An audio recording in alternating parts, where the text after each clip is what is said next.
Okay, third leg of the race, the run. Looks a little complicated here, but honestly, it's one of my favorite run courses. Or I should say one of my favorite flat courses. When you have a flat course, and you can see from the elevation here at the bottom of the screen, that's about as flat as it gets, people. Um, that it's hard to make them interesting or exciting for the runner, and also dynamic enough that they're not just getting pummeled. And by pummeled, I mean sort of repetitively doing the same thing all the time. And so it's diverse enough as they kind of follow the contour of the lake. That's pretty nice. So the way the course works, you're going to take off. I take off out of transition basically and run along the water, work your way up through a parking lot, and then head here over the bridge that you swam on. You're going to dip down in this park, do a loop of the park. That's where your special needs bags are.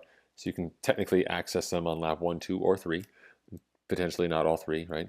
Um, Head back out around here, and you're going to do the rest of Woodlands down to East Panther Creek, rolling, rolling, rolling. And this is mainly in the streets. You're on the sidewalk here into the street, then you're sort of alternating street to the sidewalk at the end, and then your sidewalk on this leg. I like this portion. This left-hand turn here represents a little bit of a downhill for me. I'm trying to think of where that is on this course. Hold on. Yeah, like right here, kind of 2.9 is kind of a little peak. It's hard to see right there. You get a nice little downhill section. It's just enough.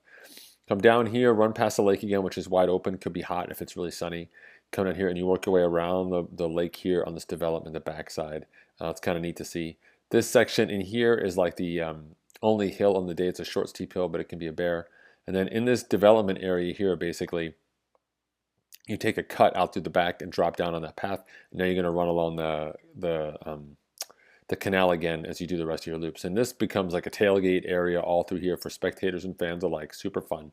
Run all the way down till it gets quiet again out the other side. You do like a loop over, up, around, and down. So it's kind of like you're drawing like a really bad sort of lopsided figure 8. So we go around this way, over, we go up over the bridge, back down around this way, and take a left. And on this way, you'll run down here, do a little out and back, come in, and then depending on the year and the mileage and where they put the finish, sometimes you got to do little outs and backs and things in here that make you kind of jump around. But on each of the first 2 laps, you'll basically not do that admin back up to the finish, but you'll just continue straight sort of under the finish and down this way and out the other side again past transition. All told, I think it's a great run course. As I mentioned earlier, a lot of it is here on the canal. Let's see if we can get like a shot here. Not sure if I can.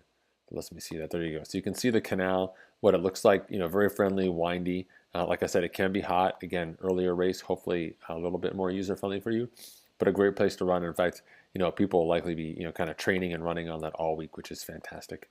Once you get sort of out here in this other area, it's pretty deserted out in these neighborhoods, as you'll see here from like Majesty Row. I'll drop you here at the bottom of this hill. It's not bad, but let's see here. You'll come in down the end of Majesty Row and take a right-hand turn. Like that is a hill. Believe it or not, on race day, it's like unbelievably you hate it. You're looking forward to getting over that and being done with it. Running around the lake and stuff like that's pretty easy. I think it's fairly rolling and fun. It's a great place to train in general. But for me, I think when I remember back on this course, you'll see a lot of time the road like this. There's not a lot of shade except for a few areas, and so unless you have some good heat planned in place, if it's a hot day out there, you just have sun beating down on you all day. So a hat is definitely worthwhile. You get a little bit of shade here on the backside in the trees, but otherwise you're exposed through here, exposed in the canal, little shade through here, but then exposed on the backside. And I remember, lap 3, this is like mile 19, mile 18. We talk about mile 18 in Endurance Nation. The last lap is basically once you're past transition, that's your last 8 miles. That's a tough section to head through the park the last time and do everything. So for me, mentally, I'm just crossing things off. Like last time I'll be through the park. Last time I got to cross this bridge. Last time I run past the little dragon. There's like a little dragon guy down here. There he is. Let's see if I can get on top of that dragon. There he is. There's the dragon. You can go past. You run past. The last time you got to run past the dragon and stuff like that. So it's a very fair run, a fast run. I like to split it in thirds, kind of getting into my groove, keeping my heart rate down, then really steady, and then trying to be as strong as I can, cross things off on the last one. Now, some of my fastest runs have been here because it's flat and the bike course is not that costly because it's flat as well, but it still requires excellent pacing and nutrition guidance. If you're looking for more help with all that stuff, we can help you out. Just check us out online at endurancestation.us/join. Create your own free 30-day coaching trial, and we'll go from there. Otherwise, best of luck to you here in Texas, and I'm sure we'll see you out there on the course. See ya.